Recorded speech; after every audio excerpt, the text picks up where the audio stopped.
안녕하세요. 골드만삭스입니다. 오늘은 박정희 전 대통령을 측근 4인방에 대해서 알아보겠습니다. 박정희 4인방이라고 불리는 사람은 첫 번째로 중앙정보부장인 이후락, 그다음에 이제 두 번째는 경호실장인 박종규, 그다음에 세 번째는 보안사령관인 중앙정보부장인 김재규, 네 번째는 수도경비사령관인 윤필용이가 되겠습니다. 중앙정보부장인 이후락은 1924년부터 2009년까지 85살에 사망을 하고 뇌종양으로 사망을 하게 되겠습니다. 상당히 머리가 좋은 사람이죠. 그래서 별명은 제갈조조가 되겠습니다. 그러니까 그 머리가 좋은 지략과 리더십을 모두 갖추었다. 그러니까 제갈공명은 이제 지략, 그다음에 이제 조조는 이제 리더십. 이렇게 해서 이제 별명이 제갈조조다 이렇게 되어 있습니다. 6대 중앙정보부장 재직은 1970년부터 1973년까지 46살에 취임을 해서 3년 동안 재직을 하고 대통령 비서실장도 역임을 하게 되겠습니다. 1944년 20살 때 일본 육군 하사로 전역을 한 후에 귀국을 하게 되겠습니다. 1946년 22살 때 군사영어학교를 졸업을 하고 육군 대위로 임관을 하게 되겠습니다. 일본에 있을 때 일본군 하사였지만은 자기가 일본군에서 대위였다라고 막 우겨서 미군 당국으로부터 대위 임관을 받는 아주 그 저돌적이고 아주 그 대단한 사람이죠. 22살 때 그렇게 이제 그 했으니까 하사에서 대위가 된 거죠.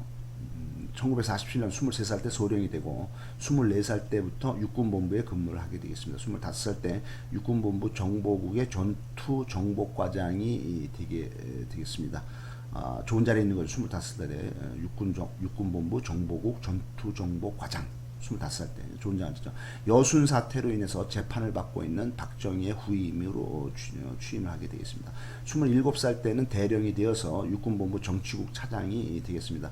그 다음에 이제 미국으로 가서 미국 육군참모대학교를 졸업을 하고 주미 대사관의 무관으로서 근무를 하면서 정보 기술을 습득을 하게 되겠습니다. 1957년 33살에 귀국을 하게 되니까 27살 때 대령으로서 미국에 가서 공부하고 주미대사관에서 근무를 하다가 33살에 귀국을 한 거죠. 그러니까 거의 한 6년 동안에 아주 좋은 기회를 얻어서 미국에서 공부하고 오게 되겠습니다.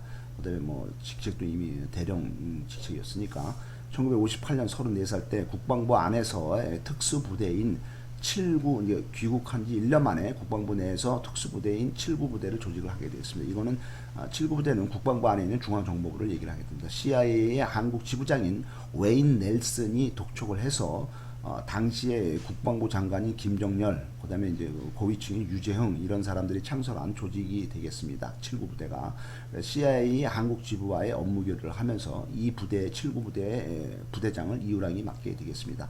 1960년에 36살 때 국방부 중앙정보부가 해체가 되고 국방부의 정보 담당관이 되겠습니다. CIA를 믿지 말라는 이승만에게 박정희를 공산주의자라고 보고를 하게 되겠습니다. 국무총리 직속인 중앙정보연구위원회 정보실장이 되면서 소장이 되겠습니다. 1961년 37살 때 국무총리 안보담당 비서관을 하게 되겠고 5.16 직후에는 박정희의 남로당 경력을 미국에 제공한 혐의로 박정희 정권에 의해서 체포가 됩니다. 국가재건최고회의에 김재춘 대령과 중앙정보부장인 김종필 대령이 이우락이를 구제해 주게 되겠습니다. 그러면서 이제 다시 이제 군사정부 쪽에 들어와서 군사정부의 홍보 담당을 맡게 되겠습니다. 이 이우락이는 매우 약아서 감옥에서도 삽살개처럼 굴다가 제일 먼저 감옥을 빠져나가는 사람으로 다들 알고 있습니다. 국가재건회의의 공보실장, 군사정부의 대변인을 하게 되겠습니다. 1963년에 39살 때 민정이양으로 인해서 소장으로 예편을 하고 김종필을 하고 이우락이 둘이 2인자 경합을 벌이지만은 김종필한테 패배를 하게 되겠습니다. 박정희가 대통령이 당선이 되자 비서실장을 하게 되겠습니다. 중앙정보부장인 김영욱과 함께 부정부패의 원흉이 된 것이 바로 그 비서실장 이우락이가 되겠습니다. 1969년 45살 때 삼성 개헌 이후에 주일 대사로 자천이 되고 해임이 되겠습니다. 46살 때 1970년에 중앙정보부장으로 복귀를 해서 북한과의 협상에 나서서 평양에서 김일성을 만나고 오는 것이 1970년 46살 때입니다. 47살 때 대통령 선거를 총지휘하고 성공을 하고 박정희 정권의 2인자가 되는 것이 1971년 47살 때가 되겠습니다. 1972년에 48살 때 7.4 남북공동성명이 발표가 되고 그 해에 10월 17일 날에 3개월이 지난 후에 박정희의 유신이 선포가 되겠습니다. 지금 10월 유신이죠. 1974년 12월에 49살 때 중앙부장이 이미 3년 차가 되고 있을 때 박정희의 후계자는 이우락이다 라는 발언을 한 수도경비사령관 윤필영 사건으로 인해서 해임 위기에 처하게 되겠습니다. 49살 때죠. 충성심을 보이려고 1973년에 김대중 납치 사건을 주도를 하게 되겠습니다. 박정희의 측근이지만은 박정희를 감시를 하고 박정희는 또 이우락이를 경계를 하게 되겠습니다. 영국령 바하마 제도로 망명을 가서 거기에 있다가 귀국한 후에는 자택에서 집거를 하게 되겠습니다.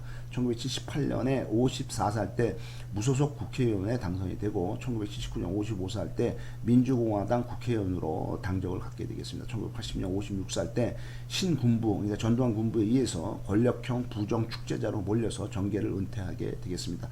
이우락이가 한 말 중에 유명한 말은 떡을 만지다 보면 떡고물이 묻는 거 아니냐, 이게 유명한 말입니다. 떡이라는 거는 정치 자금을 만지다 보면은 떡고물이 묻는 게 아니라 떡 부스러기가 묻는 게 아니라 발언을 했다. 그러니까 뭐 돈이 생긴다 이거죠. 1982년 58살 때 울산 장학회를 조직을 하고 운둔 생활을 하게 되겠습니다.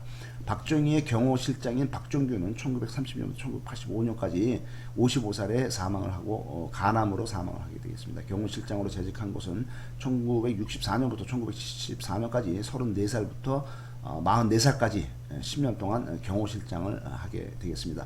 건국대학교 정치학과, 미국 육군 보병학교, 미국 육군 공수학교, 서울대 대학원 경제학과, 건국대학교, 연세대학교 대학원을 나왔습니다. 1961년에 31살 때 국가재건 최고회의의 의장 박정희의 경호대장을 맡고 34살 때는 육군 대령으로 예편을 해서 대통령 경호실장을 하게 되겠습니다. 이게 1964년이죠. 1970년 40살이 되었을 때 이 사람이 사격을 좋아해서 대한사격연맹 총재를 하게 되고 아시아 사격연맹 총재를 하게 되겠습니다. 41살 때는 마산대학교를 인수를 하고 경남대학교를 설립을 하게 되겠습니다.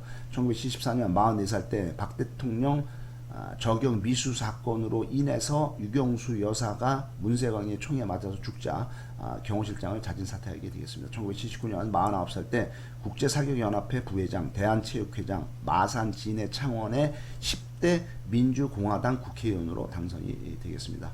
1980년 5.17 50세가 되었을 때 전두환 정권이 비상계엄을 전국에 확대를 하게 되겠습니다. 5월달에. 그래서 김종필, 이후락, 그다음에 이제 이 박종규 함께 전부 다 박정희 측근들이 전부 다 그 권력형 부정 축제자로 몰려서 정계를 은퇴를 하게 되겠습니다.